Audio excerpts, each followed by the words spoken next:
தமிழகத்துல சட்டமன்ற தேர்தல் நெருங்க நெருங்க அரசியல் களம் இப்ப சினிமா முதலா மாறிடுச்சு. ஒரு பக்கம் தளபதி விஜய் தமிழக வெற்றி கழகம் மூலமா புதுரத்தம் பாய்ச்சிட்டு இருக்க, இன்னொரு பக்கம் திமுகவுக்கு ஆதரவா களமிறங்கி இருக்கக்கூடிய சத்யராஜ் அதிரடியான விமர்சனங்களை முன் வச்சுட்டு வராரு. சமீபத்துல ஒரு பிரச்சார கூட்டத்துல பேசின சத்யராஜ் விஜய ரொம்பவுமே கடுமையா தாக்குனாரு.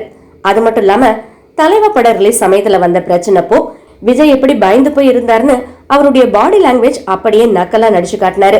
இது சமூக வலைதளங்கள்ல பெரிய விவாதத்தையே கிளப்புச்சு. சத்யராஜோடைய இந்த விமர்சனம் ஒரு பக்கம் இருக்க, அவருடைய மகனும் நடிகருமான சிபி சத்யராஜ் இப்போ எக்ஸ் தளத்துல போட்ட ஒரு போஸ்ட் தான் செம வைரல். சிபிராஜ் எப்பவுமே விஜயுடைய தீவிர ரசிகர்னு எல்லாருக்கும் தெரியும்.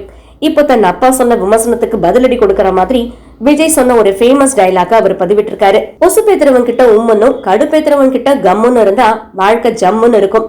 இந்த வரிகளை குறிப்பிட்டு சிவராஜ் போட்ட பதிவு அவருடைய அப்பாவையே மறைமுகமா தாக்குற மாதிரி இருக்குன்னு நெட்டிசன்ஸ் கமெண்ட் பண்ணிட்டு இருக்காங்க.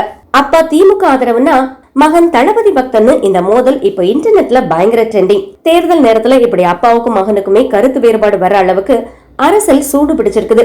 சத்யராஜின் விமர்சனத்தை விஜய் ரசிகர்கள் வருத்தெடுத்துட்டு இருக்கக்கூடிய நேரத்துல சிவராஜின் இந்த சப்போர்ட் அவங்களுக்கு பெரிய பூஸ்ட் கொடுத்திருக்குது.